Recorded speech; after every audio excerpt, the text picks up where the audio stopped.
Haleluya. Shalom saudaraku. Mari dengan pujian pengagungan di hadapan Allah kita dengan sukacita. Berikan pengagungan yang terbaik bagi Dia sebab Dia layak terima pujian pengagungan kita. Haleluya. Oh yeah. Bertepuk tangan bersukacita lah. Yeah. Haleluya. Dengan pujian bersama-sama katakan. Biar bumi akan berlalu, biar bulan tak bercahaya lagi, biar langit akan bergoncang, matahari tak bersinar lagi. Tetapi Tuhan Yesusku tak pernah ingkar janji. Semua yang difirmankannya pasti akan digenapi. Biar bumi akan berlalu, biar bulan tak bercahaya lagi, biar langit akan bergoncang, matahari tak bersinar lagi. Tetapi Tuhan Yesusku tak pernah. Puji Tuhan, shalom. Yang di atas shalom, haleluya. Yang saat tadi pagi datang di dalam bait Tuhan belum nengok kiri kanan, bisa berikan salam terbaik pada kiri kanannya, senyuman terbaik. Kiranya ada sukacita Tuhan pada pagi hari ini dari kita semua, dan kiranya ada anugerah Tuhan yang selalu menyertai kita. Saya percaya kita semua yang datang pada pagi hari ini membawa berbagai macam keadaan kehidupan. Tapi saya percaya ada tuntunan Tuhan yang senantiasa menyertai kita, dan ada kekuatan dan anugerah Tuhan di dalam kita semua. Amin. Saat ini kita mau menghampiri Tuhan, kita mau tundukkan kepala, kita mau berdoa kepada Dia. Terpujilah Engkau Tuhan, kalau Engkau boleh menyertai kami kembali berkumpul di dalam bait-Mu Tuhan. Dari berbagai macam keadaan yang Tuhan sudah jadikan di dalam kehidupan kami. Kami percaya tetap ada sukacita Tuhan, ada pertolongan Tuhan di dalam kehidupan kami. Anugerah-Mu terlebih besar dari apapun Tuhan. Hari ini Tuhan kami rindu untuk diajar oleh-Mu Tuhan. Untuk bisa melekat kepadamu, terhubung kepadamu, dan pada akhirnya mengalami Tuhan di sepanjang hidup kami. Terima kasih ya Tuhan. Kami siap memuji dan bersorak-sorai bagi nama-Mu. Yang siap memuji Tuhan sama-sama katakan amin. Haleluya. Saya undang kita semua untuk bangkit berdiri. Kita mau nyatakan Tuhan kemuliaannya dan kebesarannya. Haleluya.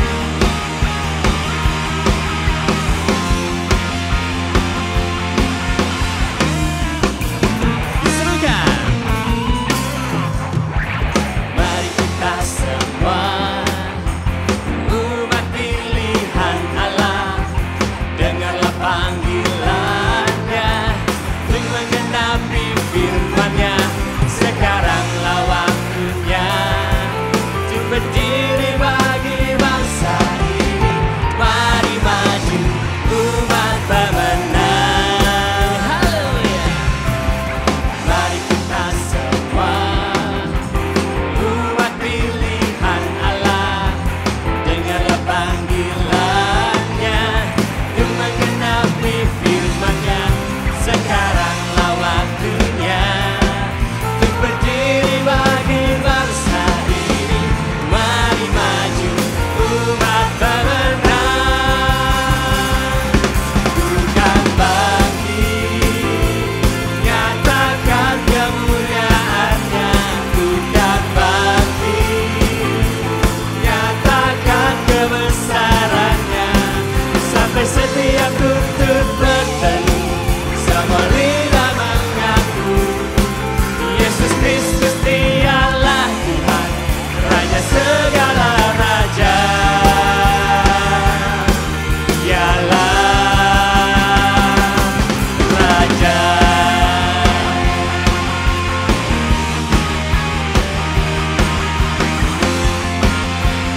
Haleluya. Kita serukan sekali lagi. Mari kita semua.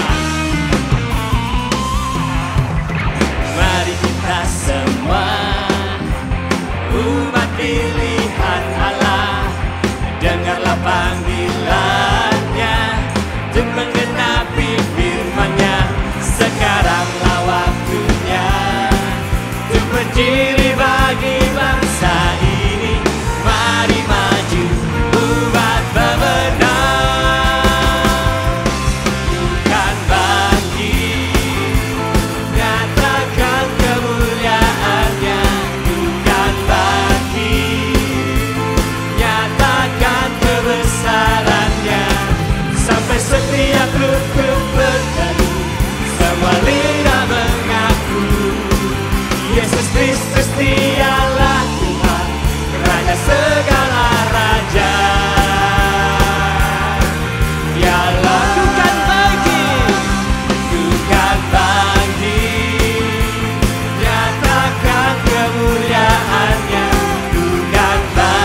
Kristus dialah Tuhan, Raja segala raja. Dialah Umat Tuhan serukan. Tuhan bangkit, nyatakan kemuliaan-Nya. Ku kan bangkit, nyatakan kebesaran-Nya. Sampai setiap lutut berteru, semua lidah mengaku, Yesus Kristus dialah Tuhan, Raja segala raja. Dialah Tuhan bangkit, nyatakan kemuliaan-Nya. Tuhan bangkit, nyatakan kebesaran-Nya. Sampai setiap lutut berteru, semua lidah mengaku, Yesus Kristus dialah Tuhan, Raja segala raja. Dialah Raja, dialah Raja surga, dialah Raja. Haleluya. Bersorak-sorai bagi Tuhan kita.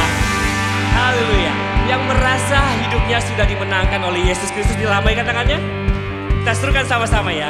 Haleluya. Kibarkanlah panjinya, Yesus Raja segala raja. Haleluya. Haleluya. Bangkitlah gerejanya, kita lebih dari pemenang. Amin.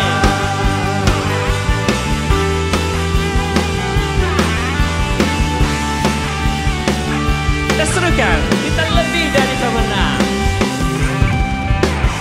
Lebih dari pemenang dalam segala perkara. Iblis telah dikalahkan oleh kuasa darahnya. Jika Allah di pihak kita, siapa dapat melawan? Kita lebih dari pemenang. Serukan sekali lagi.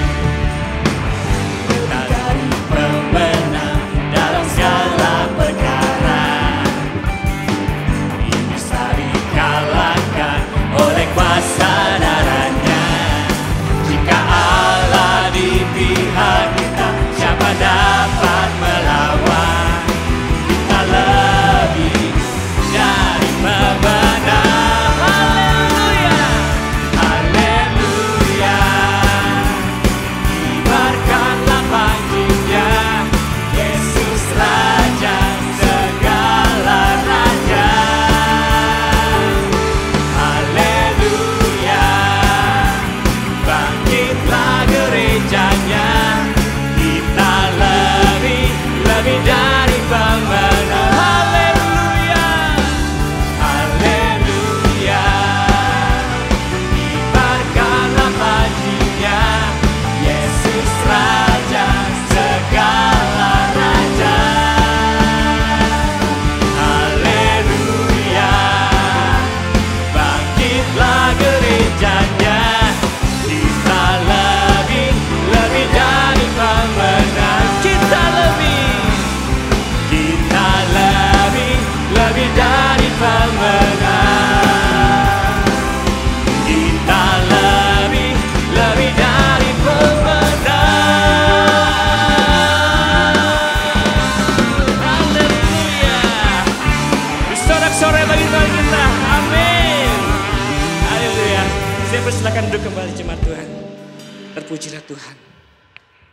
Terpujilah Engkau Tuhan. Firman Tuhan katakan, kita lebih daripada orang-orang yang menang.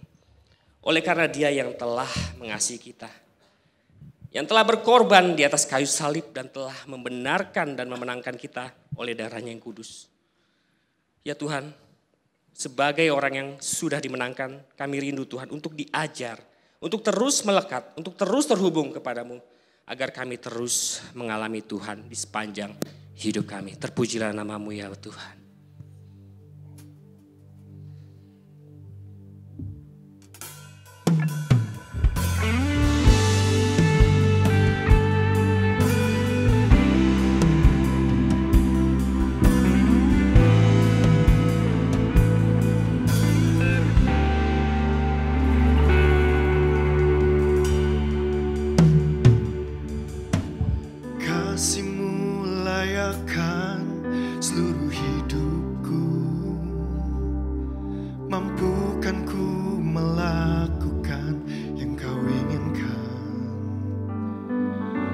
Bisa ku terlepas, Kau menggenggam tanganku, ingin lebih mengenal pribadi-Mu.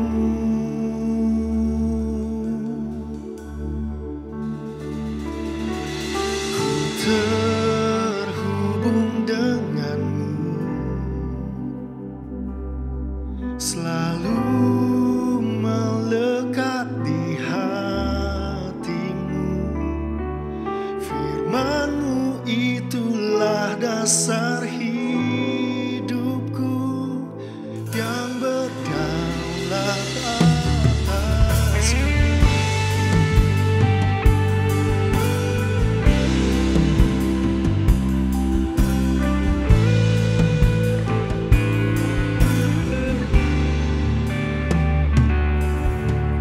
Kasih-Mu layakkan seluruh hidupku, mampukan ku melakukan yang Kau inginkan. Tak bisa ku terlepas, Kau menggenggam tanganku, ingin lebih mengenal pribadi-Mu. Terhubung denganmu, selalu melekat di hatimu. Firman-Mu itulah dasar hidupku yang berdaulat atasku.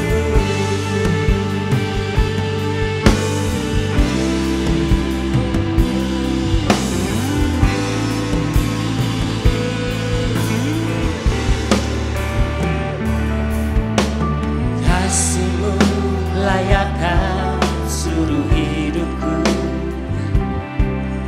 mampukan ku melakukan yang Kau inginkan.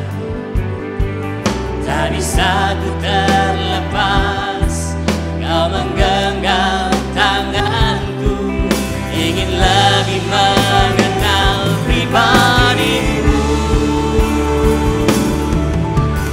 Terhubung denganmu,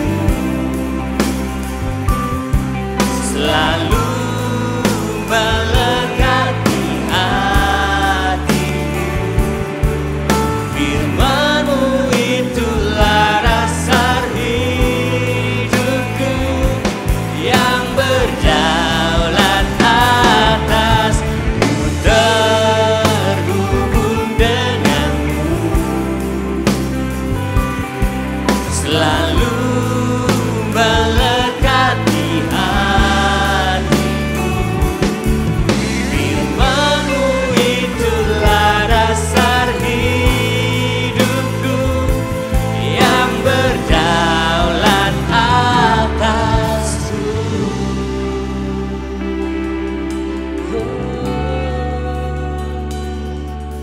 Kami rindu Kau Tuhan, rindu jamaah Engkau. Kami rindu melekat dengan Engkau, mampukan kami Tuhan mengasihi. Haleluya, haleluya. Kami perlu Kau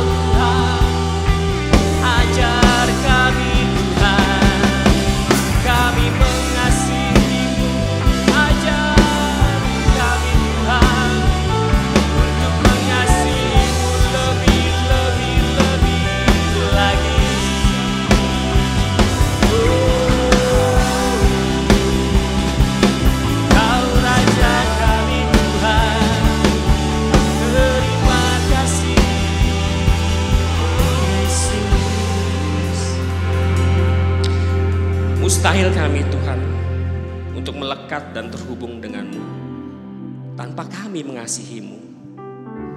Ajar kami ya Tuhan pada hari ini untuk kami bisa berjalan dalam terang-Mu, berjalan dalam kebenaran-Mu, agar kami dimampukan untuk mengasihi Tuhan dan terus mengalami Tuhan sepanjang hidup kami. Haleluya. Haleluya. Ajar kami Tuhan jalan dalam terang-Mu, berikan ku hati yang teguh mengasihi-Mu. Ajar aku Tuhan, ajar aku Tuhan jalan dalam terang-Mu, berikan ku hati yang teguh mengasihi-Mu. sirna kita semua untuk bangkit berdiri, kita memuji Tuhan. Ku pujikan selama-lamanya, segenap hatiku, segenap kuatku, segenap hidupku, ku serahkan padamu. Jadilah sesuai kehendak-Mu.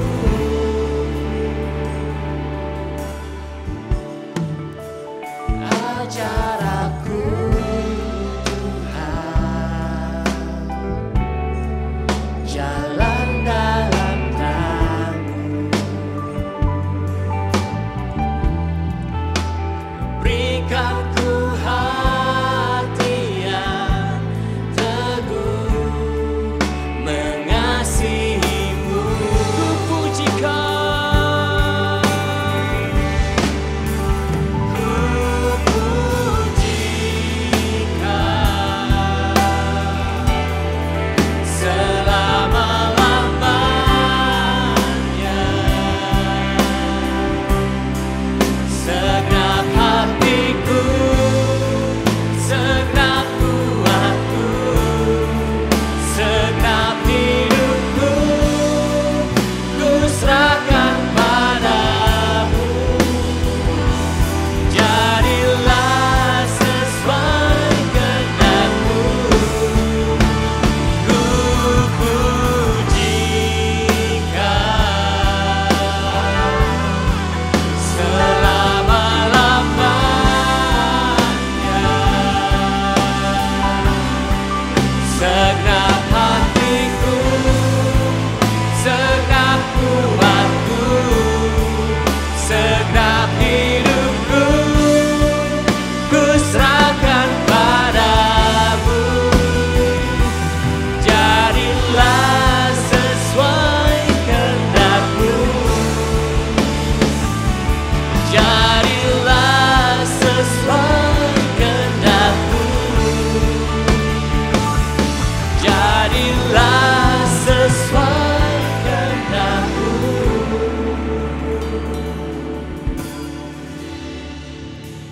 Ajar aku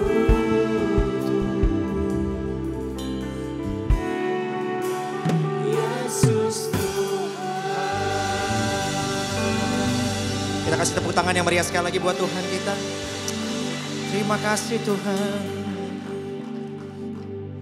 Terima kasih Tuhan, Kaulah yang baik. Kami bersyukur pagi hari ini kami bisa berada di tempat ini. Semua adalah karena anugerah Tuhan di dalam kehidupan kami. Bersyukur buat penyertaan Tuhan sepanjang hidup kami, sepanjang sampai hari ini Tuhan, kalau kami masih bisa bernafas dan sehat, itu semua adalah anugerah Tuhan dalam hidup kami.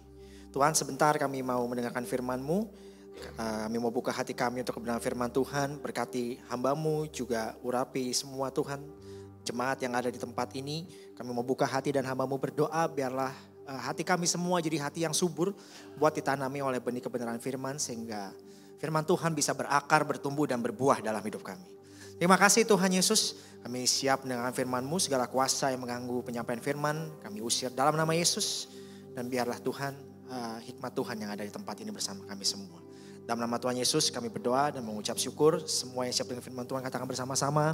Amin. Silakan sebelum duduk kasih salam 3-4 orang saudara. Katakan Tuhan Yesus baik ya. Depan belakang yang mungkin belum bertemu selama seminggu ya. Terima kasih buat Praise and Worship Team yang sudah mengiringi kita semuanya masuk ke dalam hadirat Tuhan lebih lagi. Semuanya siap dengan firman Tuhan bilang yes. Sekali lagi bilang yes. Terima kasih kepada Pak Gembala ya, semua pengurus di tempat ini yang mengizinkan saya hari ini bisa berbagi firman Tuhan. Dan ini kayaknya kesempatan saya yang kedua ya di tempat ini untuk bisa berbagi dengan saudara semua.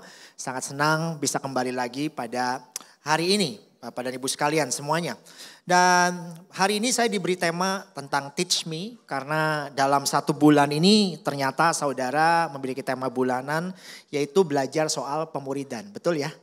Dan pemuritan itu sangat penting Bapak dan Ibu sekalian ya. Pemuritan sangat penting karena hari-hari ini kita itu perlu lebih dalam, kita itu perlu berada dalam satu komunitas dan kita perlu mendewasakan iman kita. Kenapa? Karena hari-hari ini lagi-lagi narasi media di luar sana tuh begitu luar biasa. Bahkan beberapa waktu lalu kita sempat banyak digemparkan katanya banyak orang yang lock out dari iman kekristenan gitu ya. Sehingga lock in di iman kepercayaan yang lain. Dan tentunya kita pengen memahami hal ini lebih jauh lagi dan kita pengen jadi murid Tuhan yang lebih dalam lagi gitu ya. Oke, dan hari ini saya akan mulai dari sebuah cerita lucu. One day saya pulang pelayanan, anak saya itu bisa ngomong pakai handphone mamanya. Dia bilang gini, Dedi kalau pulang nanti pelayanan, Dedi bawain aku ciki biru ya. Oh iya, saya bilang gitu. Nanti Dedi bawain ciki biru. Saya mampir dekat rumah saya ada Indomaret, ya saya belilah ciki biru kayak begini. Gitu. Saya beli ciki biru kayak begini. Lalu setelah saya sampai rumah, harapan saya begitu saya masuk rumah saya bilang, ini cikinya. Dia malah mukanya gak terlalu senang gitu Bapak dan Ibu. Dia tuh langsung cemberut, dia bilang, Dedi salah. Aku kan minta ciki biru katanya gitu. Saya langsung karena dia udah mulai bisa baca pada waktu itu Bapak dan Ibu sekalian. Ya, saya angkat cikinya, saya bilang coba kamu baca ini. Ciki. Warnanya biru. Saya bilang gitu. Ini bener ciki biru. Bukan itu Dedi. Yang aku pikir ciki biru itu adalah yang seperti gambar berikut ini. Nah dia maksudkan ciki biru adalah yang ini. Yang bulat-bulat ada rasa kejunya katanya gitu. Dulu kan Dedi pernah beliin. Oh ini bukan ciki. Saya bilang gitu ya.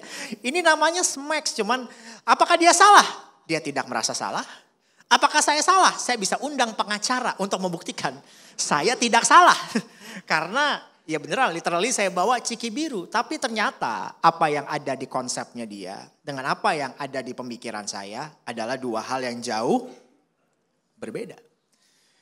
Jadi saya dapat pemahaman bahwa pada waktu kita sama dengan kita hari-hari ini. Jangan sampai apa yang ada di konsep kita itu yang benar. Berbeda dengan apa yang firman maksudkan tentang apa yang benar. Amin. Jangan sampai berbeda. Karena kadang-kadang orang itu tuh suka punya konsep yang berbeda ya. Pada waktu mengiring Tuhan dan cara berpikirnya berbeda. Dan itu salah satu gunanya pemuritan kita untuk kita menselaraskan lebih dalam lagi. Dan hari ini saya berdoa biar kita bisa dapat konsep yang benar tentang apa yang kita mau bahas. Oke. Nah langsung aja saya akan masuk lebih dalam. Bapak dan Ibu sekalian, apakah ada Bapak dan Ibu yang kenal dengan tokoh pelawak berikut ini? Saya yakin kita semua kenal lah ya.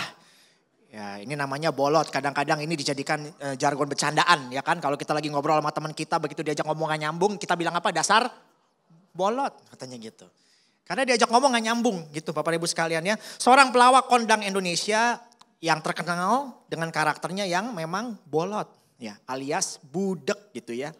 Jadi aslinya beliau tuh normal tetapi dikarakterkan sebagai orang yang pura-pura budek gitu. Nah kalau untuk lawakan sih lucu-lucu aja. Tapi jangan sampai kita di dalam Tuhan malah kita budek beneran gitu ya. Dan artinya kita gak mau dengar mana yang benar. Saya ulang, jangan sampai kita budak beneran karena kita gak mau dengar mana yang benar. Oleh sebab itu judulnya pada pagi hari ini adalah dilarang budak. Kasih tahu kiri kanannya dilarang budak. Ya.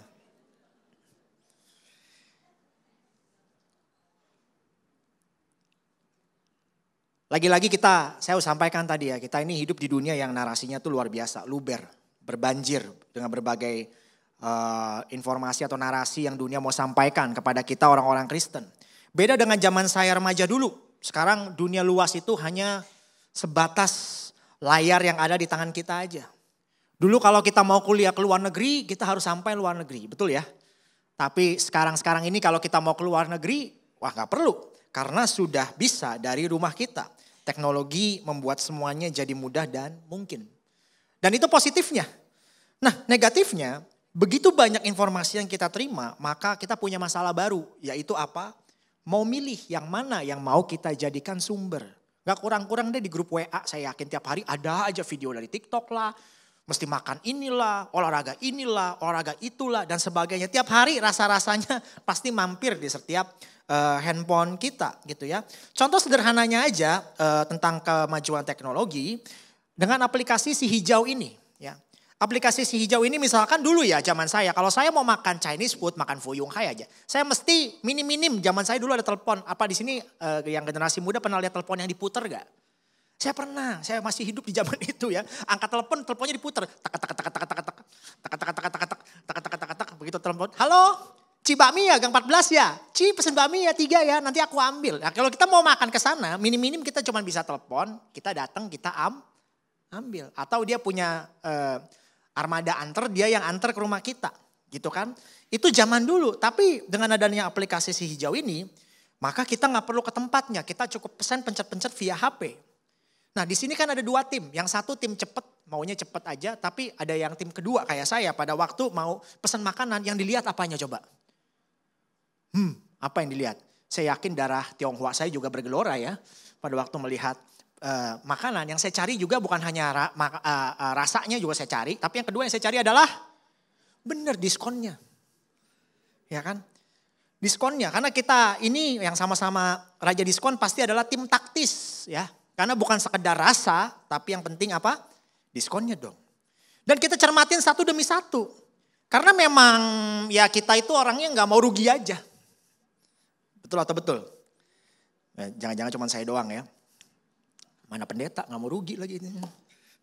Ya kan banyak pilihan sehingga milih yang benar dan pas buat kita itu gak mudah. Dan hari ini saya berdoa biar kita bisa memilih dengan benar. Dan sehari ini saya mau ajak saudara mau lihat langsung satu peristiwa di dalam Alkitab yang sangat-sangat fundamental dan sangat mendasar. Tapi saya akan, karena pembicaranya kita mungkin akan cukup lebih mendalam. Saya sarikan beberapa ayat dan berikan kronologis aja gitu ya. Supaya kita bisa masuk ke dalam inti yang mau kita sampaikan. Tapi secara kronologis kita akan masuk ke satu peristiwa di Alkitab. Yaitu cerita tentang pertama kalinya manusia jatuh ke dalam dosa. Ya, kita semua udah pasti tahu tapi saya mau ajak saudara lihat lebih dalam lagi. Oke. Secara kronologis ini bukan ayatnya bunyinya begini ya. Ini saya bahasakan sehari-hari tapi itu ayatnya kalau saudara mau baca detailnya. Nanti saudara bisa baca di rumah. Secara kronologis pertama-tama Kejadian 2 ayat 9 menulis Tuhan menumbuhkan berbagai pohon dari bumi yang menarik dan baik buahnya untuk dimakan.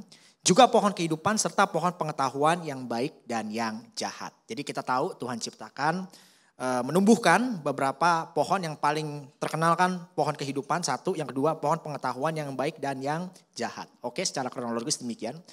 Yang berikutnya Tuhan memberikan perintah kepada Adam. Semua pohon dalam taman ini boleh kau makan buahnya dengan bebas, tetapi jangan kau makan buah pohon pengetahuan yang baik dan yang jahat, sebab pada hari engkau memakannya pastilah engkau mati.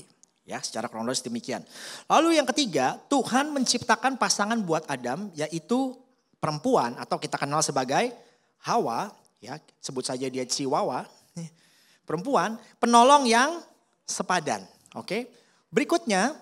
Ular tampil ya menggoda perempuan untuk makan buah pengetahuan yang baik dan yang jahat. Ular berkata, sekali-kali kamu tidak akan mati. Tetapi Allah mengetahui pada waktu kamu memakannya, matamu akan terbuka dan kamu akan menjadi seperti Allah, tahu mana yang baik dan mana yang jahat. Oke, kita ngerti sekarang. Ular menggoda perempuan. Lalu perempuan itu menjadi tergoda. Memakan buah pengetahuan yang baik dan yang jahat. Lalu diberikan pula kepada suaminya yang bersama-sama dengan dia. Setelah memakan buah tersebut yang terjadi adalah maka terbukalah mata mereka berdua dan mereka tahu bahwa mereka telanjang. Lalu menyemat daun pohon ara dan membuat cawat. Berikutnya ya. Adam dan perempuan itu bersembunyi dari Tuhan di antara pohon dalam taman setelah memakan buah tersebut. Yang terjadi adalah maka terbukalah mata mereka berdua dan mereka tahu bahwa mereka telanjang lalu menyemat daun pohon ara dan membuat cawat. Kejadian 3 ayat 9. Tuhan memanggil Adam, di manakah engkau? Kira-kira sedikit banyak itulah kronologis secara cepat bagaimana peristiwa manusia pertama kalinya jatuh ke dalam dosa. Tuhan memanggil Adam, di manakah engkau? Ditanya sama Tuhan, Adam di manakah engkau?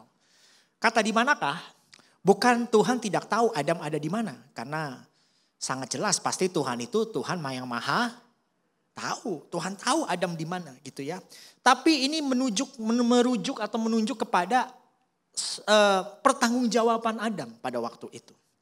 Dari sini kita quick survei dulu ya. Menurut saudara sekalian, apakah penyebab manusia jatuh ke dalam dosa? Menurut saudara sekalian, apa penyebab jatuh ke dalam dosa? Apalagi kalau dampaknya tuh ada sampai sekarang. Nah menurut saudara, apa penyebab manusia jatuh ke dalam dosa?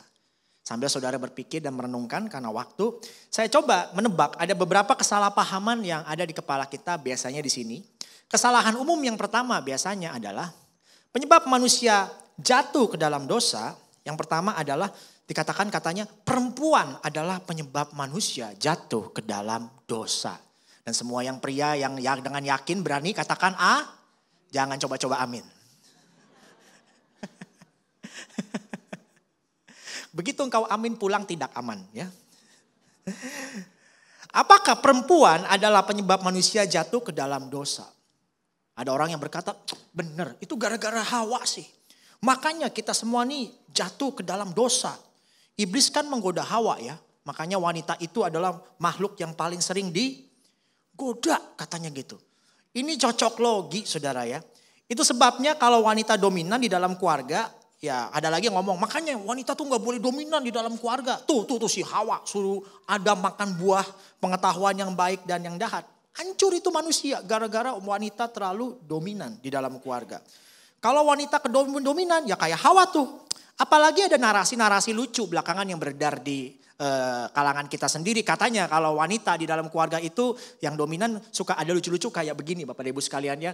Inilah dia bank yang harus dimiliki oleh suami, bini ya. Bukan BNI tapi bini, melayani suami kebanggaan keluarga. Dia bilang gini, bank yang saya tempatin nyetor kok kadang suka hilang banyak saldonya ya. Apa potongan dari banknya ya? Karena banknya adalah bank bini katanya. Belum lagi kalau beli barang katanya harus yang berstandar SNI. SNI artinya sudah nanya istri. Atau berstandar ISO, istri sudah. Nah itu kalau beli barang mesti kayak begitu. Bahkan sampai ada teman saya udah menikah punya jargon, Pak zaman sekarang kita lebih baik Pak, minta maaf Pak daripada minta izin katanya gitu. Jadi beli dulu barangnya minta maaf, baru setelah itu setelah barangnya dibeli baru minta maaf. Daripada minta izin, susah Pak katanya gitu ya. Jadi hari-hari ini kan narasi-narasi begini seperti seakan-akan ya wanita itu adalah sesuatu yang berbahaya atau sesuatu yang kayaknya gimana gitu ya.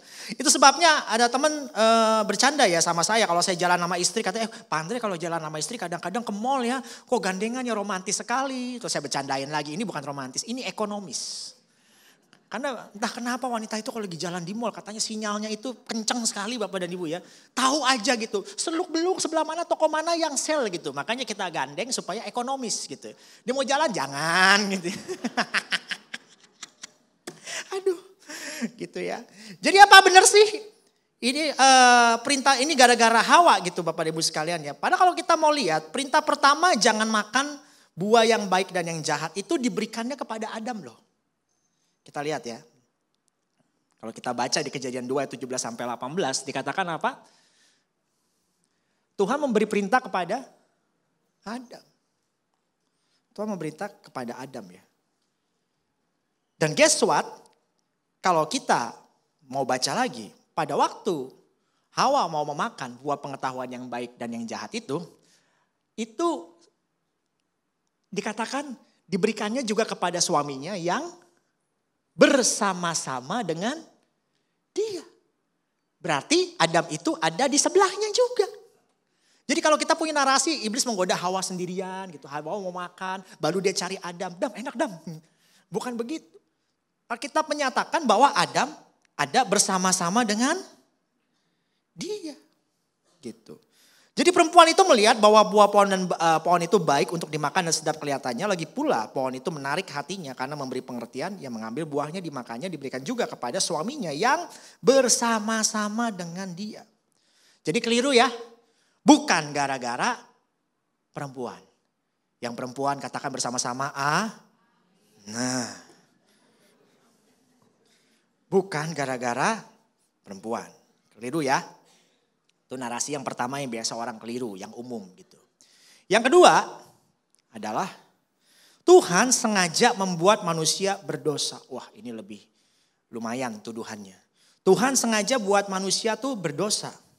Jadi ini tuh kayak Tuhan membiarkan manusia untuk berbuat dosa katanya. Tuhan membiarkan kata kuncinya manusia untuk membuat dosa. Ini pertanyaan teman SMA saya dulu yang non-Kristen padahal saya ada di sekolah Kristen. Dia tanya, Tuhan lu maha tahu kan? Iya, saya bilang gitu pada waktu saya belum ngerti gitu ya. Dia tanya, Tuhan lu maha tahu kan? Iya. Kalau Tuhan maha tahu katanya. Mengapa pada waktu si Adam atau si Hawa mau gigit itu buah yang berdosa itu. Kenapa enggak tiba-tiba dibekukan gitu. Tiba-tiba di pause kayak nonton DVD. Tidak. Pause. Sentil itu buah. Tes. Tidak jadi deh. Kita semua enggak pakai repot. Selamat katanya gitu. Masuk surga katanya gitu. Gimana tuh kalau begitu saudara? Ya kan? Kok enggak disentil aja tangannya Hawa gitu ya. Kan bikin ribet. Bapak dan Ibu sekalian, ada banyak orang beranggapan bahwa peristiwa kejatuhan manusia ke dalam dosa itu merupakan kegagalan rancangan Allah. Kalau hal ini benar, tentu sangat bertolak belakang dengan apa yang dikatakan Ayub ketika menjawab Allah. Ayub 42 ayat 2, nanti Bapak dan Ibu bisa baca di rumah. Aku tahu, kata Ayub, kitab Ayub ini, aku tahu bahwa engkau sanggup melakukan segala sesuatu dan tidak ada rencanamu yang gagal.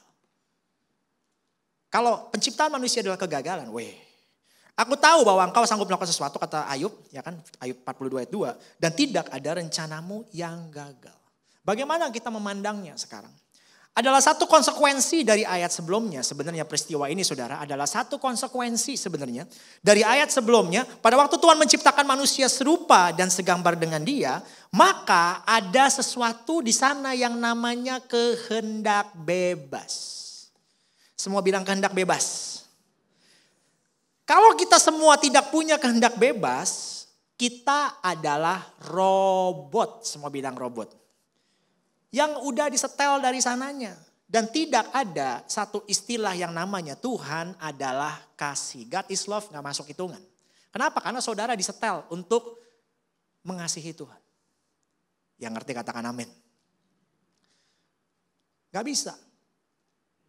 Kasih yang sejati, kalau kita bilang kita mengasihi Tuhan, aku mengasihimu Tuhan. Itu harus datang dari kehendak kita sendiri yang murni. Betul gak? Bapak dan Ibu tahu gak by the way tentang mencintai, cinta mencintai ini. Di Jepang kan makin individualis ya. Hari-hari ini banyak orang jarang menikah ya. Sampai-sampai pria itu saking gak mau menikahnya di Jepang. Tahu gak sekarang Jepang tuh punya robot yang katanya udah bentukannya wanita. Ya, bisa meluk dia di rumah dan kalau dipencet bisa ngomong I love you, I love you, I love you gitu. Jadi si laki pulang duduk samping robotnya, mungkin dipeluk sama robot cewek, dia tinggal pencet play gitu. Robot ceweknya itu bersuara I love you, I love you, I love you. Nah bapak-bapak suka gak dengan yang modelan begini? Pulang ke rumah ada robot yang bilang I love you, I love you. Gak dimarahin pak, ngomongnya dikit lagi. Kalau istri kan kadang-kadang ngomongnya banyak ya pak ya, gak berani amin lagi kan. Ngomongnya banyak kan Pak ya. Ini ngomongnya dikit Pak. Itu pun Bapak setel Pak. Bapak atur dia kapan ngomong. Dan ngomongnya cuma satu kata Pak. Tak, I love you. Tenang hidup ini.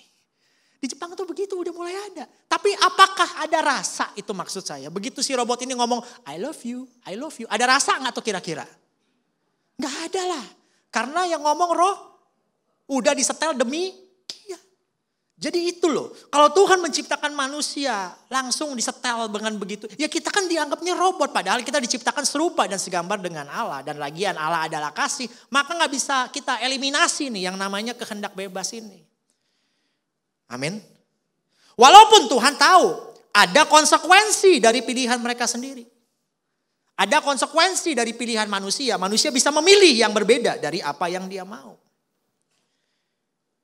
Jadi tidak menghalangi kehendak bebas dalam diri manusia. Jadi hal ini keberadaan, kalau kita belajar Alkitab lebih jauh, keberadaan pohon pengetahuan yang baik dan yang jahat di tengah-tengah taman itu justru itu adalah ujian untuk ketaatan dan kasih manusia kepada Tuhan. Untuk menunjukkan betapa pentingnya ketaatan dan kasih manusia kepada Tuhan. Dan juga menunjukkan betapa pentingnya kehendak bebas dalam hubungan antara manusia dan Tuhan. Sampai sini yang mengerti katakan amin. Dan lagian penyebab utamanya bukan ini kok. Bukan ini. Nanti kita akan tinjau lebih dalam setelah ini. Begitu nanti kita lihat beberapa ayat lagi gitu. Yang orang tidak sadar kenapa mereka tidak boleh. Lalu kan tiba-tiba ada narasi kan. Udah keluarkan mereka dari Taman Eden. Jangan sampai makan pohon kehidupan katanya. Nanti mereka akan hidup selama-lamanya. Wah ini banyak multi tafsir di sini. Tapi saya baca satu komentaris dan buat saya masuk akal. Kenapa langsung manusia diusir? Gak boleh makan pohon buah kehidupan nanti akan hidup selama-lamanya. Karena nanti manusia akan tetap hidup selama-lamanya dalam kondisi keberdosaan mereka itu. Make sense buat saya. Jadi kita kembali ke sini. Adam dan Hawa dilarang makan buah pohon kehidupan setelah mereka jatuh dalam dosa. Itu menurut saya adalah bukti bahwa tindakan kasih Tuhan. Karena mereka gak boleh mati selama-lamanya dalam keadaan berdosa. Inilah alasan mengapa Adam dan Hawa gak boleh makan buah dari pohon kehidupan itu dan keluar. Sekarang kita masuk lebih dalam kepada poin yang ketiga ya. Karena itu bukan alasannya ya. Yang ketiga, Tuhan dianggap absen. Jadi yang pertama, yang satu tadi perempuan katanya, dua Tuhan sengaja ya, buat manusia berdosa. Yang ketiga Tuhan dianggap absen, Tuhan dianggap lagi kecolongan, quote unquote lagi kecolongan ya. Tuhan lagi bobo siang, bobo siang atau bocan, bobo cantik katanya.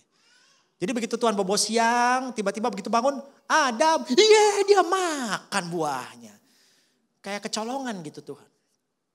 Enggak sih. Menurut saudara apakah Tuhan kaget pas Adam dan Hawa makan buah itu? Is that so? Saya yakin Tuhan gak kaget. Nah masalah utamanya apa kalau begitu? Masalah utamanya ada lagi yang ngomong gini kan. Sebelum saya masuk masalah utamanya. Nah kenapa gak dipagerin aja sih itu pohon bikin ribet. Ditaruh singa kayak 20 biji kayak. Dikasih api kayak. Kalau gak begitu deketin dipetirin kayak dan sebagainya. Masalahnya sebenarnya masalah utamanya Bapak dan Ibu sekalian ya. Bukan karena tidak ada pagar. Tapi dengerin baik-baik. Tapi karena manusia tidak tetap apa?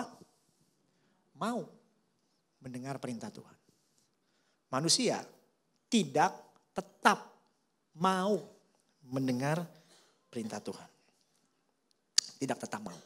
Manusia memilih untuk tetap mendengar godaan iblis lalu memakan buah itu. Dengan kata lain manusia tetap tidak mau mendengar perintah Tuhan. Karena perhatikan ayat berikut Bapak dan Ibu sekalian ya. Kejadian 3, ini saya tulisnya salah ya. Kejadian 3 ayat 1 sampai 3 maksud saya bukan ayat 6. Kejadian 3 ayat 1 sampai 3 dikatakan adapun ular ialah yang paling apa saudara? Cerdik dari segala binatang di darat yang dijadikan oleh Tuhan Allah. Ular itu berkata kepada perempuan itu, ular itu berkata kepada perempuan itu, perhatikan baik-baik ya, ini ayat demi ayatnya ya. Tentulah Allah berfirman, semua pohon dalam taman ini jangan kamu makan buahnya bukan. Semua pohon dalam taman ini jangan kamu makan buahnya bukan. Menurut saudara semua pohon dalam taman buahnya boleh dimakan gak? Boleh, kecuali satu. Lihat deh, Hawa menjawab dengan tepat gak? Lalu sahut perempuan itu kepada ular, buah pohon-pohonan dalam taman ini boleh kami makan. Betul? Betul gak dia? Betul. Tetapi tentang buah pohon yang ada di tengah-tengah taman, Allah berfirman, jangan kamu makan ataupun raba buah itu. Nanti kamu Jadi sebenarnya Hawa itu tahu gak? Tahu. Jawabannya benar gak? Benar. Tahu kok. Tapi tetap memilih. Tidak mau mendengarkan perintah Tuhan. Amin. Ngerti sekarang ya? Tetap memilih tidak mau mendengar perintah Tuhan. Jadi pada dasarnya gak ada yang jahat mengenai pohon itu atau buahnya. Sebab tidak mungkin gara-gara cuma sekedar makan buah dari pohon itu dapat kasih Adam dan Hawa pengetahuan yang lebih banyak atau ke dalam dosa. Tapi sebenarnya ini masalahnya adalah ketidaktaatan mereka yang membuka mata Adam dan Hawa kepada kejahatan. Dosa ketidaktaatan mereka kepada Allah membawa dosa dan kejahatan masuk ke dalam dunia ini, ke dalam mereka. Makan buah itu adalah sebagai bentuk ketidaktaatan atau yang kita ngerti lebih dalam sekarang ternyata dosa itu bukan sekedar berbuat salah aja. Dosa sebenarnya adalah pemberontakan kepada Tuhan. That's why seserius itu. Dosa adalah apa? Pemberontakan kepada perintah Tuhan. Dengan kata lain, Tuhan, kamu kasih tahu aku mana yang benar, aku tidak mau. Aku punya kebenaranku sendiri. Aku mau makan buah ini. Aku tidak percaya kamu benar, aku percaya si ular ini benar atau bahkan aku sendiri yang benar. Jadi aku tidak butuh kebenaran Tuhan. Yang aku mau adalah kebenaranku sendiri. Dosa adalah pemberontakan kepada Tuhan.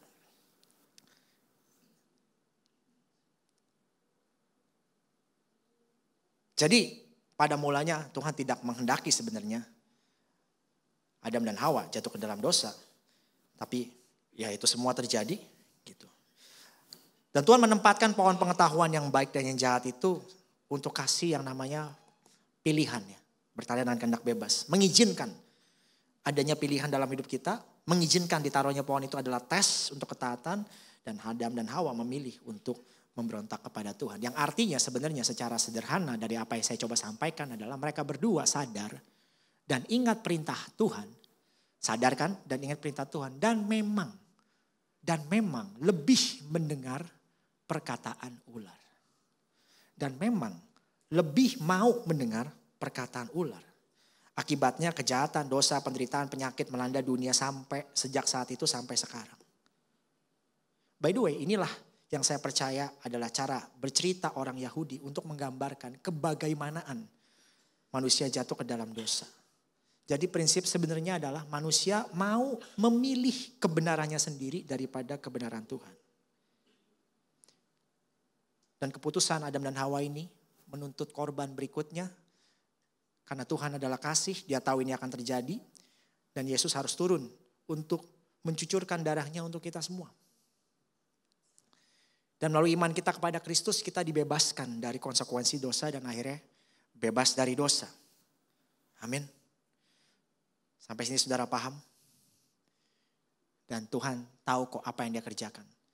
Kalau belajar lebih dalam lagi nanti di Kejadian 3 ayat berapa saya lupa. Ada yang namanya proto-evangelion. Di mana ada satu pesan di mana Tuhan bilang, iblis kau membuat manusia jatuh ke dalam dosa. One day nanti kakimu gak bakal ada. Kamu akan berjalan dengan perutmu nanti telapak kaki manusia akan menginjak kepalamu. Itu adalah gambaran bagaimana nantinya kuasa Tuhan akan menghancurkan kuasa iblis. Udah ada gambaran bagaimana rencana penyelamatan Tuhan dari awal kejadian kok. Jadi Tuhan tahu apa yang dia kerjakan ya Bapak dan Ibu sekalian. Tapi yang saya mau zoom in adalah dari apa yang kita pelajari ini prinsipnya mereka berdua sadar dan ingat perintah Tuhan. Tapi memang lebih mau mendengar perkataan si ular ini gitu. Dalam konteks teach me pada pagi hari ini berarti apa yang kita pelajari? Yang kita pelajari adalah sangat penting dong kalau begitu. Memilih siapa atau apa yang kita dengar. Amin. Sangat penting. Untuk memilih siapa yang kita dengar. Sangat penting. Siapa dan apa yang kita dengar.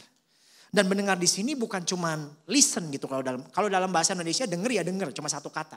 Tapi dalam bahasa Inggris ada hear, ada listen. Betul atau betul? Ada hear, ada listen. Kalau saya nggak salah ya, mungkin bisa terbalik saya lupa. Let's say kalau hear, pokoknya konsep mendengar bahasa Inggris ada yang hear, kalau saya nggak salah. Hear itu adalah kayak kita lagi nyetir mobil, saudara tuh hear itu, saudara bisa dengar klakson mobil sebelah. Saudara bisa dengar suara klakson-klakson mobil yang lagi mungkin macet-macetan. Saudara bisa dengar radio di dalam mobil saudara. Saudara bisa dengar mungkin ada orang yang lagi teriak di luar sana. Itu namanya hear. Tapi listen itu beda. Listen itu kita memfokuskan kuping kita itu kepada satu sumber. Gitu. Sama kalau kita lagi ngobrol sama pasangan kita lagi di restoran, kita dengar ada suara gemerincing, gemerincing sendok dan garpu gitu ya. Lagi makan ya kan, ada orang yang lagi pesan apa di sebelah, kita bisa dengar. Tapi pada waktu pasangan kita bilang tolong dengerin dong. Nah dia lagi minta apa? Dia minta kita listen. Fokuskan telinga kita kepada dia gitu. Jadi mendengar di sini bukan sekedar hear, tapi listen. Dan bahkan dalam bahasa Chinese gitu ya, Mandarin, ada konsep yang menarik yang saya rasa perlu kita tahu semuanya. Bahwa pada waktu orang Chinese bilang, mendengar itu kalau saya nggak salah bunyinya ting gitu ya. Semoga, karena saya pelajaran bahasa Mandarin kurang bagus Bapak Ibu sekalian ya. Bener gak? Ting katanya gitu. T-I-N-G kalau bahasa Indonesia. Ting katanya gitu. Di situ ada beberapa karakter yang artinya memberi eye, mata, respect, telinga, undivided attention, hati juga, mata, hati, respect, dan telinga kepada orang yang ngomong gitu. Undivided attention. Perhatian yang tidak boleh lepas apanya? Matanya, respectnya, hatinya, kupingnya. Bahkan diberikan undivided attention. Kepada siapa? Ternyata kayak ini digambarkan kepada raja. Ih keren ya. Ini definisi mendengarkan dari orang Chinese. Tapi ada yang lebih keren lagi sebenarnya gitu ya. Karena Alkitab juga punya konsep yang sama dalam bahasa Ibrani, namanya Shema. Shema Israel, adanya di sini kalau saya nggak salah, ya kan? Shema, gitu. Ya, nggak usah diliatin toge-togenya itu, karena nggak ada ujian habis ini, ya kan? Tapi ayat sebelumnya ini nih, Shema itu kan bunyinya begini ya, tuh. Dengarlah katanya, hai orang Israel, Tuhan itu Allah kita, Tuhan itu Esa. Kasihilah Tuhan Allahmu dengan segenap hatimu dan dengan segenap jiwamu, dengan segenap kekuatanmu. Apa yang kuperintahkan kepadamu pada hari ini haruslah engkau perhatikan. Nah kalau dalam tulisan aslinya kan begini. Shema, hear o Israel. Ya, dengarlah orang Israel. Nah Shema di sini artinya bukan hanya dengar, tapi obey lebih dalamnya.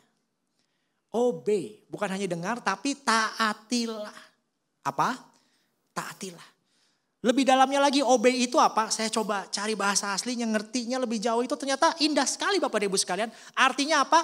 Keberpihakan. Dalam bahasa Indonesianya nggak ada yang lebih mendekati lagi selain keberpihakan. Jadi saya kasih contoh, misalkan kayak beberapa waktu yang lalu kita kan lagi mau milih calon presiden, betul ya? Kita lagi mau milih capres calon presiden beberapa waktu yang lalu.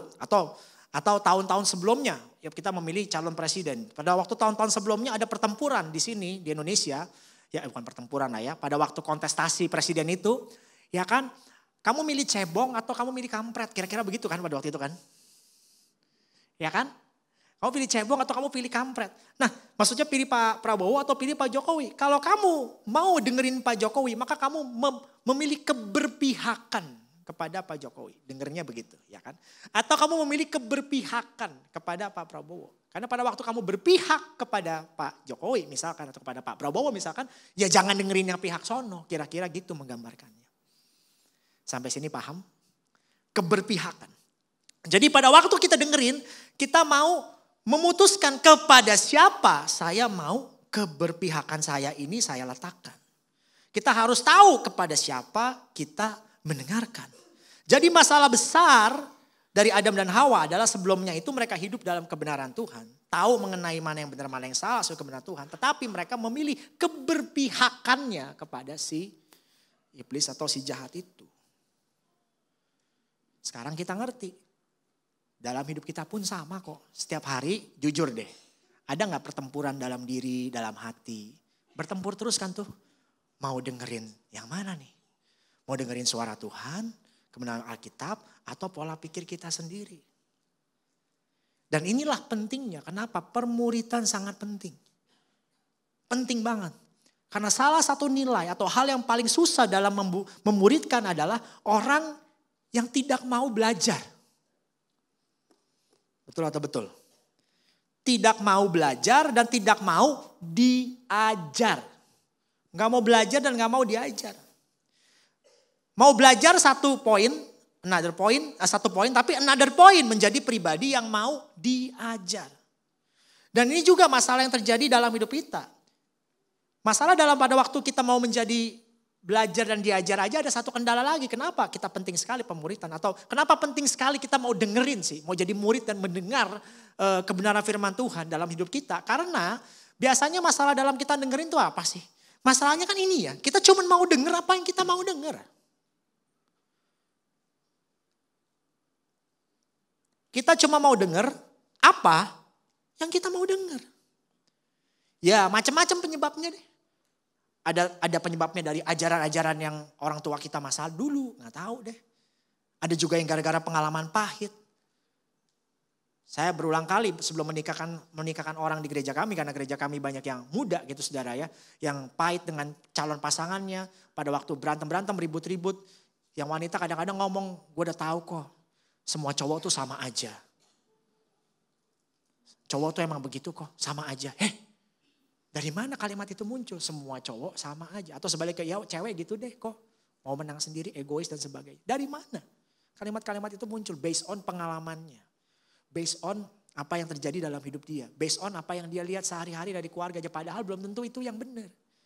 Tapi gara-gara pengalaman, gara-gara kekecewaan, gara-gara kepahitan, kebencian menguasai hati. Ya udah kayak ke filter aja tuh. Apa yang benar dan apa yang gak benar terfilter aja. Dan akibatnya cuman mau denger apa yang dia mau denger aja. Yang nyeneng-nyenengin kuping aja. Makanya penting loh kita dalam pemuritan itu ada gitu. Supaya kita bisa ganti narasi-narasi yang ada di hati kita. Datang dengan sikap, aku mau belajar firman Tuhan ini. Karena itu adalah kompasku yang paling benar. Aku mau memilih mana yang benar. Aku makanya mau datang pemuritan. Aku mau melihat firman Tuhan ini lebih daripada apa yang konsep yang aku punya di kepalaku ini loh. Datang dengan ibaratnya gelas yang penuh, kosongin dulu, taruh gelas kosong, ayo firman Tuhan yang benar masuk ke dalam hidup saya. Amin. Kan begitu. Dan firman Tuhan sendiri mengatakan, oleh sebab itu pada waktu kita mencari nasihat, mencari firman Tuhan, kita diistilahkan kita mau berteman dengan orang-orang yang bijak. Amsal 13 ayat 20, siapa bergaul dengan orang bijak menjadi bijak. Tetapi siapa berteman dengan orang bebal menjadi malang. Karena kadang-kadang kita punya konsepnya sendiri. Kita juga ceritanya sama teman-teman yang iya-iyain kita terus. Lu tahu gak si Cici ini? Masa dia pelayanan begini-begini? Lu tahu gak dia ngomong apa gini-gini? Kita cari teman yang bakal ngomong apa? Yang mengkonfirmasi kita gitu. Kayak zaman saya dulu waktu sekolah ya. Pada waktu saya nilai fisika dapat nilainya 4. Saya gak cari yang nilai 9 tuh buat saya ajak ngobrol. Saya ajak nyari nilainya 4,5, 5, ya 5,5. Saya duduk bareng mereka. Saya tanya, susah ya tuh soal fisika ya. Gile lu kita ngapain gak bisa. Iya memang susah banget. Saya cari teman yang mau iyain saya aja. Gak datang saya kan yang nilai 9. Coba ya saya datang nilai 9. Susah ya fisikanya? Enggak kata dia. Gampang kok. Oh lu belajar gak? Bahkan kita akan tanya seperti itu dan sebagainya. Jadi kita mesti ganti begini juga. Makanya pentingnya pemuritan dalam komunitas yang baik tuh ya ini. Karena kita mau ganti narasi yang kita dengar. Dan firman Tuhan bilang siapa yang bergaul dengan orang bijak menjadi bijak. Tetapi siapa berteman dengan orang bebal menjadi malang. Tapi masalahnya ini gak mudah. Seriusan, walaupun kita baca ayatnya indah bisa taruh di kulkas. Tapi pada kenyataannya gak mudah. Kenapa demikian? Karena pada waktu kita nih misalkan dari posisi yang sekarang kita datang ke tempat orang-orang yang bijak sih. Satu sisi ya. Datang ke sana. Di tempat orang yang bijak ini. Kita jadi kelihatan bodoh. Betul gak sih? Kita jadi kelihatan bodoh. Masalahnya, sedikit orang yang suka kelihatan bodoh. Sedikit orang yang suka kelihatan bodoh. Orang maunya begitu dia datang, dia yang paling pinter di grup itu. Semua orang dengerin dia. Dia yang paling ngerti berbagai hal gitu. Tapi pada waktu dia berpindah ke sini, dia jadi bergaul dengan orang yang lebih pintar. Kadang-kadang dia kelihatan bodoh. Dan gak banyak orang yang suka kalau dia kelihatan bodoh. Bahasa orang Chinese, gue gak mau kalah set katanya gitu. Gak bisa dong, gue harus keren dan sebagainya. Nah ini berbahaya. Makanya penting deh pemuritan. Kalau ada pemuritan di tempat ini, datang. Amin. Supaya kita lebih bijak. Menimbang, memilih, bersikap. dan sebagainya. Yang pertama, tadi masalahnya itu, ya. Memilih cuma dengar yang dia mau dengar. Yang kedua, masalah salah dengar ini adalah apa? Merasa sih paling benar. Tadi sudah singgung sedikit ya. Merasa sih paling benar. Dengan muatan atau pemahaman kita sendiri, kita merasa udah deh, pokoknya yang gua tahu ini yang benar. Kalau lu gak setuju dengan gua, lu yang salah. Kita merasa suka sih paling benar. Di perspektif Kristen Bapak dan Ibu sekalian ya, sikap hati yang kayak begini tuh jangan boleh, nggak boleh ada sebenarnya. Kita harus jadi orang yang rendah hati. Semua bilang rendah hati. Rendah hati dan bersedia buat apa? Bersedia untuk terus bertumbuh dalam anugerah Tuhan. Gitu. Jadi Alkitab menunjukkan bahwa orang yang benar-benar bijak bukanlah mereka yang tahu segalanya. Bukan. Tapi mereka yang terus bersedia mau diajar oleh Tuhan. Dan kerendahan hati ini makanya fondasi untuk iman kita tuh bisa bertumbuh. Jadi belajar bukan sekedar tahu tentang lebih banyak, tapi tentang orang yang rendah hati itu bukan sekedar mau belajar tahu lebih banyak, tapi bersedia dipimpin oleh kebenaran Tuhan. Bersedia dipimpin oleh kebenaran Tuhan. Gitu. Halangan di sini apa? Kalau tadi susah kelihatan bodoh, di sini halangannya adalah kesombongan rohani. Sombong rohani. Apa itu? Pemuritan. Belajar apa? Gue udah tahu. Dari zaman gue sekolah minggu juga udah tahu. Gitu. Udah gak perlu. Gak usah datang dan sebagainya. Salah. Masalah orang di sini adalah apa tadi? Kesombongan rohani adalah penghalang terbesar untuk kita tuh bisa bertumbuh. Kalaupun kita sudah tahu. Kan firman Tuhan bilang. Ucapkanlah itu siang dan malam. Dengarkan terus berulang-ulang. Karena kadang-kadang kita suka lupa juga. Kita perlu diingatkan juga. Dan lewat kesaksian teman-teman kita juga kita dikuatkan. Amin. Betul atau betul? Saya undang pemain musik maju ke depan. Ada beberapa poin terakhir sebelum saya tutup apa yang kita pelajari pada pagi hari ini. Saudara sampai titik ini belajar sesuatu. Amin. Oke, kita ngerti ya. Nah, gimana supaya kita itu tidak hidup dengan muatan sendiri. Kita bisa memilih, dengerin, atau berpihak kepada yang benar. Gimana caranya? Yang pertama, cuma dua, saya tutup dengan ini aja, cuma dua. Yang pertama bad news dulu saya kasih saudara ya. Bad news is saudara akan mau dengerin Tuhan. Biasanya gara-gara saudara itu kena yang namanya penderitaan. Semua bilang penderitaan. Saudara dikenain yang namanya masalah. Ini jalan Tuhan juga sih. Tuhan izinkan kadang-kadang yang namanya penderitaan nampar untuk buat kita sadar. Memang begitu. Memang ada orang-orang yang diomongin susah kok. Sampai kapan? Istilahnya orang zaman sekarang itu sampai kejeduk dulu kan. Dak. Baru dia aduh sakitnya kayak begini ya. Baru deh. Aduh Tuhan gue ngaco nih. Ngaco nih. Salah nih gue nih. Gitu. Untungnya Tuhan maha baik. Anakku yang terhilang ayo pulang. Betul? Untungnya Tuhan baik. Jadi kadang-kadang memang Tuhan kok mengizinkan penderitaan untuk nampar, untuk membuat kita sadar. Saya berdoa semoga saudara gak lewat jalan yang ini. Kalau sedang lewat jalan yang ini, Tuhan tetap baik. Amin. Amin. Semoga gak lewat jalan yang ini. Yang kedua saudara. Ya. Yang kedua. Ini ada contohnya gak ya? Bukan. Yang kedua adalah ini. Yang kedua apakah aku tulis di sini? Nah. Ternyata tidak ya. Jadi yang pertama. Tadi lewat penderitaan. Yang kedua, dengan menaruh nilai yang lebih tinggi. Menaruh nilai yang lebih tinggi kepada firman Tuhan. Itu yang saya pilih, saya pikir kayaknya kita mesti ke situ deh. That's why kita butuh pemuritan. Kita menaruh nilai yang lebih tinggi kepada pemahaman firman Tuhan. Mau kasih waktu untuk belajar.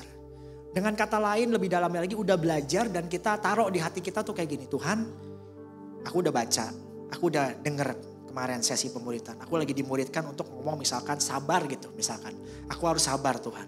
Aku mau Engkau yang jadi raja di dalam hatiku. Aku mau belajar sabar. Ya kan? Begitu suami pulang, bajunya masih taruh sembarangan. Ingat yang ibu-ibu, dari mulutnya keluar kata apa? Sabar. Belajar sabar. Tuhan Yesus baik, sungguh amat baik. Sayang. Kamu lihat kan tempat taruh baju kan di sana. Aku ambilin sayang ya. Makasih. Sabar. Suami-suami juga sama, ya kan pagi-pagi bangun gak ada kopi di meja. Kok pagi-pagi gak ada kopi? Sabar. Sayang kopi habis ya? Enggak ada kok, oh ada. Aku bikin sendiri sayang ya. Gak apa-apa, sabar. Kan sehari-harinya begitu. Betul atau betul? Menaruh porsi yang tinggi kepada firman Tuhan. Bukankah ini yang Yesus maksudkan? Bahwa kita membangun rumah di atas dasar batu karena kita meletakkan firman Tuhan sebagai fondasinya. Ya gak sih? Dan coba direnungkan ya, dipikir-pikir. Bukankah jangan-jangan kita ini kena banyak masalah dalam hidup gara-gara kita justru gak mau dengerin firman Tuhan, kita kasih porsi yang tinggi. Gini Bapak dan Ibu sekalian ya, segala sesuatu yang kita berikan nilai tinggi pasti kita mau jaga dia baik-baik, kita taruh dia di tempat yang proper. Betul gak? Kalau saudara punya handphone iPhone 16 Pro yang 20 jutaan itu, apakah saudara taruh di depan pagar saudara gitu? Saudara mau pulang, aku taruh depan pagar aja dah, taruh sini. Ya pasti bye-bye, bener. Bye. Nanti ada yang lewat diambil. Kan tidak, karena saudara tahu ini bernilai tinggi, saudara jaga dengan baik. Saudara taruh di tempat yang benar. Karena saudara kasih nilai tinggi. 1 Samuel tadi, ayat yang tempat tadi saya buka, saudara nanti baca di rumah aja deh. Buruk kayaknya ya. Ini ceritanya sederhananya Saul itu sebagai pada waktu dipilih jadi raja udah dikasih tahu sama Samuel. Jangan lakukan A, B, C, D. Ini kurang lebih listnya. Tapi Saul malah ngelakuin itu semua. Dan pada waktu Samuel datang dia berargumen dengan Samuel. Tapi gimana? Rakyat udah marah-marah. Tapi gimana? Orang ikut aku udah ketakutan. Tapi gimana? Dan sebagainya. Samuel kasih satu kata yang menurut saya kita perlu renungin juga Bapak dan Ibu sekalian ya. Dia bilang begini, apakah Tuhan itu berkenan kepada korban bakaran dan korban sembelihan sama seperti kepada mendengarkan suara Tuhan.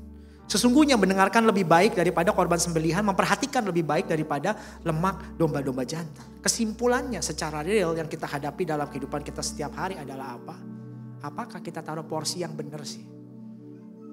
Tentang kebenaran firman Tuhan itu dalam hati kita. Saya berdoa supaya kita bisa mendengarkan dengan baik, gak budek gitu ya. Hati kita mau dipimpin oleh Tuhan karena the quality of our listening skill menentukan the quality of understanding. The quality of our understanding akan nanti menentukan the quality of our decision. Dalam bahasa Indonesia sehari-hari, kemampuan kita mendengarkan, nentuin apa yang kita ngerti. Nanti apa yang kita ngerti akan menentukan bagaimana kualitas, bagaimana kita mengambil keputusan dalam hidup kita. Saya berdoa buat kita semua, mau dimuridkan, mau belajar, mau dengerin suara Tuhan, mau dengerin firman Tuhan. Dan gak sekedar dengerin aja tapi taruh firman Tuhan pada porsinya. Sehingga saudara nanti akan lihat deh bagaimana your life being transformed. Diubahkan oleh kebenaran firman Tuhan. Semua yang mau saya jemput saudara bangkit berdiri. Kita nyanyi dari D. Selidiki aku, lihat hatiku. Apakah ku sungguh mengasihimu Yesus? Kau yang maha tahu, kau yang maha tahu dan menilai hidupku. Tak ada yang tersembunyi. Sekali lagi selidiki aku, lihat hatiku. Apakah ku sungguh mengasihimu Yesus? Kau yang maha tahu, dan menilai hidupku. Tak ada yang tersembunyi bagi. Katakan telah kulihat kebaikanmu yang gak pernah habis Tuhan, habis di hidupku. Ku berjuang sampai akhirnya kau dapati aku tetap. Katakan telah kulihat kebaikanmu yang tak pernah habis di hidupku. Kami berjuang Tuhan, berjuang sampai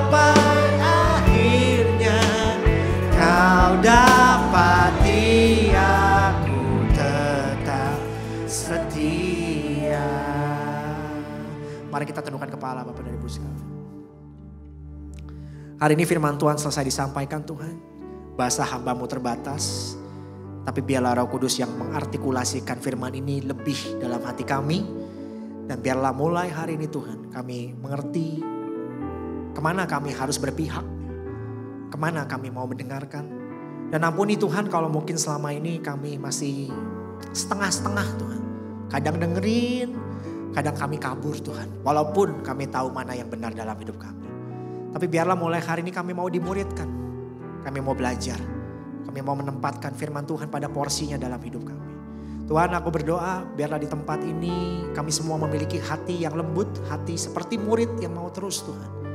Dididik, diajar kebenaran firman Tuhan. Sehingga bukan pikiran kami lagi yang menguasai. Tapi firman Tuhan yang mentransformasikan hidup kami.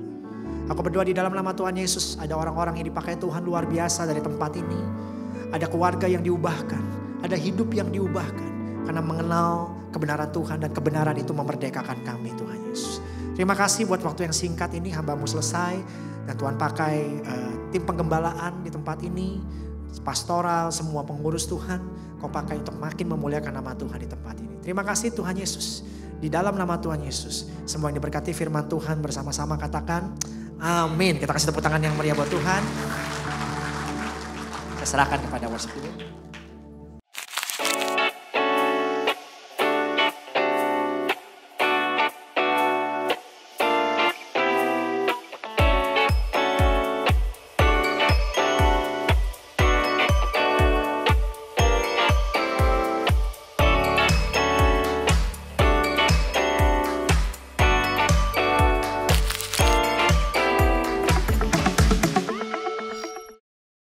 Shalom Jemaat Tuhan, biarlah kita belajar dari firman Tuhan hari ini dan menjadi murid Kristus yang akan dikehendaki Allah. Berikut news untuk sepanjang minggu ini. Pada pukul 12.30, para remaja diundang untuk mengikuti ibadah Youth Sunday Service dengan tema Discipleship yang akan dilayani oleh Korisan. Pada hari Rabu, para wanita kembali diundang untuk mengikuti ibadah WDI pada pukul 5 sore di Gedung 52 dengan tema Membuka Hatinya yang akan dilayani oleh Ibu Wilis. Pada hari Kamis, ibadah doa akan kembali dilakukan pada pukul 5 sore di Gedung 35. Pada hari Minggu, ibadah raya akan kembali diadakan pada pukul 8 pagi yang akan dilayani oleh Bapak Samuel dengan tema teori dan praktik. Pada pukul 12.30, para remaja diundang untuk mengikuti ibadah Youth Sunday Service dengan tema Christian Worldview yang akan dilayani oleh Ci Maria Francisca. Dan untuk ibadah kenaikan akan diadakan pada hari Kamis 29 Mei yang akan dilayani oleh Bapak Beni Patina Sarani dengan tema Go and Disciple. Sekian informasi untuk minggu ini, terus mengikuti firman Tuhan. Tuhan Yesus memberkati. Haleluya, saudara diberkati oleh pemberitaan firman pada pagi hari ini. Puji Tuhan. Biarlah apa yang kita dengar boleh terus kita ingat, kita renungkan dan kita lakukan dalam kehidupan kita. Untuk kita boleh lebih lagi berhati-hati dengan apa yang kita dengar, apa yang kita baca. Karena hal-hal yang salah yang kita dengar atau baca berulang kali, seringkali itu akan menjadi kebenaran. Jadi fokus dan perhatikan firman Tuhan dan kebenaran Tuhan untuk kita boleh hidup dalam jalannya Tuhan. Saya mengucapkan terima kasih kepada Bapak Andreas untuk pelayanannya. Tuhan Yesus memberkati. Dan sekali lagi saya mau tanya, saudara siap untuk dimuridkan? Amin. Saya mau tanya, apakah ada dari Bapak Ibu Saudara yang mungkin belum bergabung di dalam Komsel? Adakah? Boleh angkat tangannya kalau misalnya memang ada. Kalau misalnya memang belum tahu Komsel itu apa sih? Komsel itu adalah gereja kita punya yang namanya komunitas sel.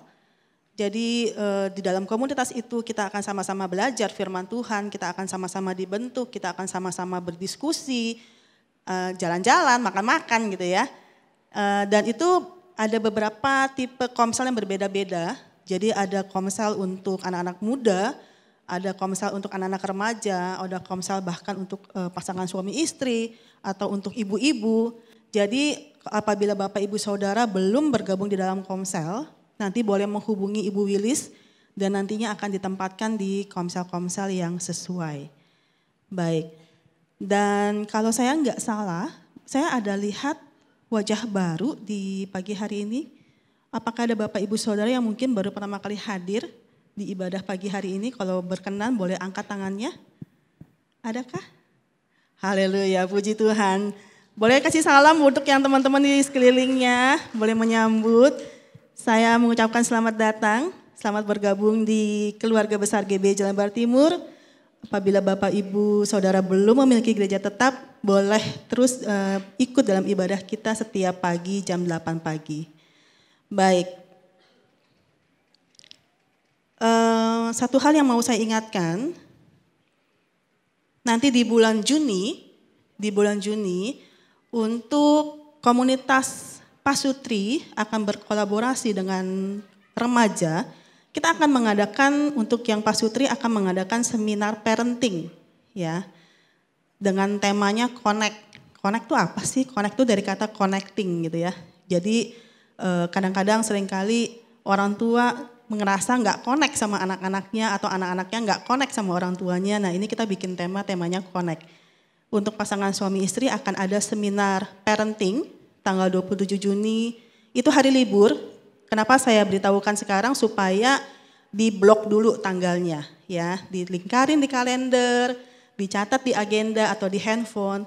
Tanggal 27 Juni jam 3 di tempat ini di lantai 3.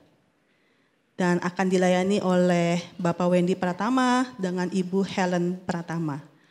Dan apabila Bapak Ibu memiliki anak-anak berusia remaja, boleh diajak juga karena di hari yang sama anak-anak remaja juga akan ada acara sendiri di lantai 2, yaitu ngobrol asik ala Connect. Ya, jam 3 juga. Jadi diajak anak-anaknya itu mulai dari kelas 5 dan 6 SD kalau nggak salah ya. 5-6 SD boleh ikut untuk anak-anak remaja di lantai 2. Kenapa kita bikin acara ini? Karena mungkin untuk orang tua kadang-kadang suka ngerasa nggak bisa memahami anak-anaknya gitu ya. Atau mungkin anak-anaknya ngerasa ini orang papa mama gue kok nggak bisa mengerti gitu ya. Kan anak muda harusnya gini ya, seperti itu ya. Jadi mungkin banyak pertanyaan untuk orang tua dan itu kita akan berusaha jawab di acara Connect ini. Baik, itu saja yang saya sampaikan. Kita akan memberikan persembahan syukur kita.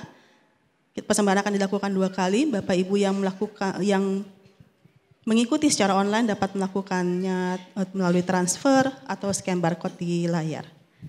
Dan sebelumnya kita akan berdoa. Kami bersyukur Tuhan atas segala kebaikan Tuhan.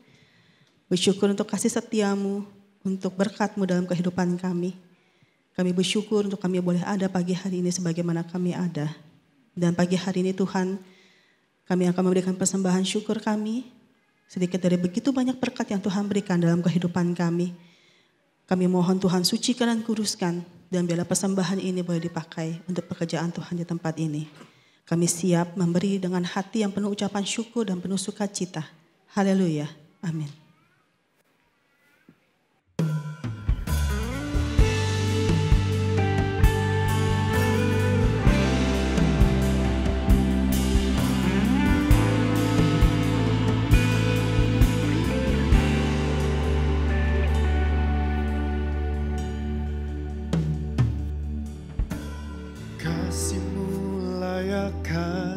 Seluruh hidupku,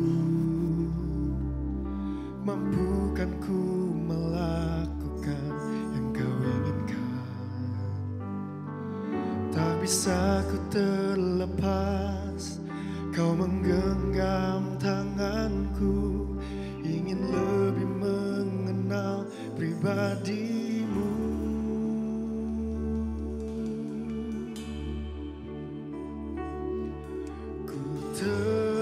Terhubung denganmu,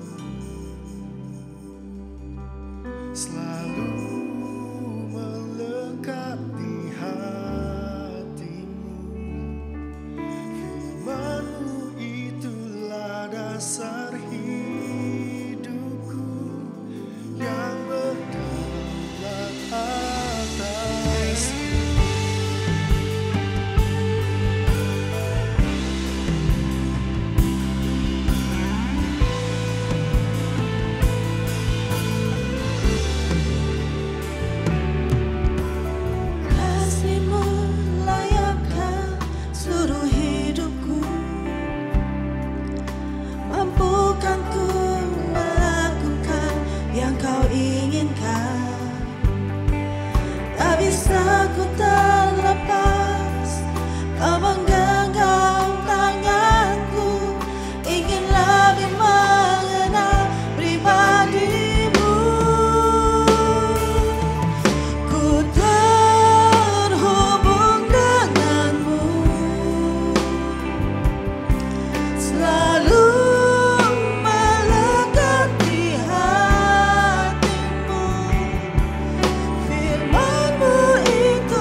Boleh kita untuk bangkit berdiri. Kasih-Mu melayakkan seluruh hidupku. Mampukan ku melakukan yang Kau inginkan. Tak bisa ku terlepas Kau menggenggam tanganku. Ingin lebih mengenal pribadi-Mu. Ku terhubung denganmu.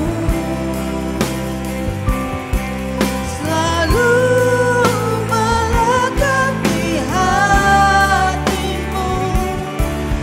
Firman-Mu itulah dasar hidupku yang berdaulat atas. Ku terhubung denganmu.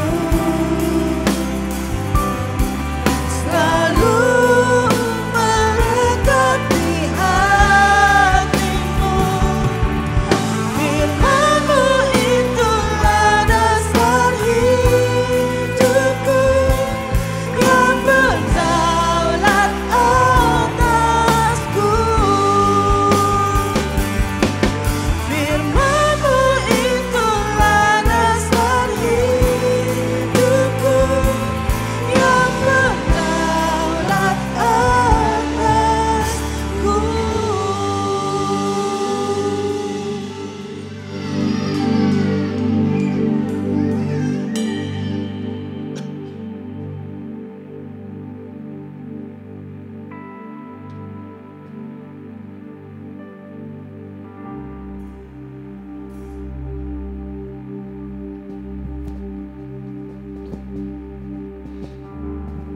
Tuhan, kami bersyukur untuk pagi hari ini.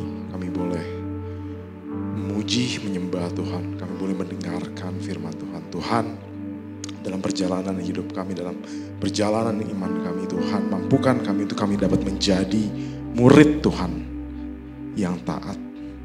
Dan yang mau menempatkan diri kami dalam didikan Tuhan. Dan kami takut akan kebenaran, akan firman Tuhan. Tuhan, Roh Kudus sendiri yang mau memampukan kami untuk kami dapat melakukan apa yang menjadi kehendak Tuhan di dalam kehidupan kami. Tuhan, dengan kekuatan kami sendiri kami enggak sanggup. Tapi kami memiliki Roh Kudus yang akan membantu kami, yang akan menolong kami. Roh Kudus, Kau jamah gereja kami, jemaat kami. Tuhan, dalam kehidupan kami sehari-hari, Tuhan mau sertai kami semua. Dalam pekerjaan, setiap jemaat di tempat ini. Tuhan, kiranya Tuhan sendiri yang mau memberkati. Jadikan kami, anak-anak Tuhan yang takut akan Tuhan. Menjalankan apa yang menjadi tugas dan tanggung jawab kami. Dengan takut kepada Tuhan. Dan dengan itu kami dapat melakukan apa yang menjadi tugas kami di dalam masyarakat. Di dalam keluarga dengan baik. Dan Tuhan, Kau mau pimpin terus setiap jemaat di tempat ini. Semakin hari kami menjadi semakin serupa dan segambar dengan Kristus. Tuhan, Kau mau memberkati setiap pendidikan anak-anak muda di tempat ini. Mereka yang sudah ujian, mereka yang akan melanjutkan ke tahap pendidikan selanjutnya. Tuhan, berikan mereka kemampuan untuk mereka dapat menjadi garam dan terang dimanapun mereka berada. Dan Tuhan, kami juga berdoa untuk setiap anggota jemaat di tempat ini yang mengalami kelemahan fisik yang sakit. Tuhan, kiranya Tuhan sendiri yang mau menyembuhkan dan menjamah setiap sakit dan kelemahan mereka. Kami tahu Engkau adalah Tuhan yang sanggup menyembuhkan, Tuhan yang sanggup memulihkan. Dan Tuhan, kami berdoa untuk setiap jemaat di tempat ini yang mengalami kesakitan. Tuhan, Kau sendiri yang mau menyembuhkan dan mau menolong mereka, semua memberikan mereka kekuatan, memberikan mereka pemulihan. Terima kasih Tuhan, kami bersyukur. Jemaat yang terkasih, angkatlah tanganmu dan terimalah berkat daripada Tuhan. Terimalah berkat, damai sejahtera, perlindungan, penyertaan sukacita daripada Allah Bapa, cinta kasihnya dengan Allah Anak Tuhan Yesus dan persekutuannya dengan Allah Roh Kudus menyertai kita semua. Dari pagi hari ini sampai Maranatha Tuhan Yesus datang yang kedua kali. Amin.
Selamat hari Minggu, Tuhan Yesus memberkati.